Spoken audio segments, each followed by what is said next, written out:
კობი და შაკი დაუმარცხებლები პარკეტზე, მაგრამ ერთმანეთის მიმართ სიძულვილით სავსე პარკეტის გარეთ. 1996 წელი. კობი ბრაიანტი 17 წლისაა. იგი შარლოტ ჰორნეტსიდან იცვლება ლეიქერსში. იმავე წელს შაკი ლეიქერსს უერთდება. ისინი ქმნიან ისტორიას. 3 ჩემპიონობა ზედიზედ.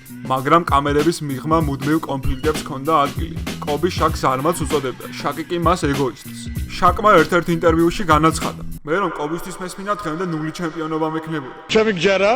ისინი იდეალურად ერგებოდნენ ერთმანეთს. შაკი ფიზიკურად ანადგურებდა მოწინააღმდეგეებს სამწამიანში. კობი კი სწრაფად ვითარდებოდა, როგორც აგრესიული სქორერი. მაგრამ პრობლემას აქ გამოჩნდა, ორივეს ლიდერობა სურდა. 2004 წელს ლეიქერსმა შაკი მაიამიში გაუშვა. ბევრი ფიქრობდა, რომ კობი მის გარეშე ვერაფერს შეძლებდა. შაკმა მალევე მოიგო ბეჭედი დუეინ უეიდთან ერთად. კობიმ კი საბოლოოდ 2 ჩემპიონობა მაინც მოიპოვა 2009 და 2010 წლებში. წლების შემდეგ შაკმა და კობიმ ურთიერთობა აღადგინეს.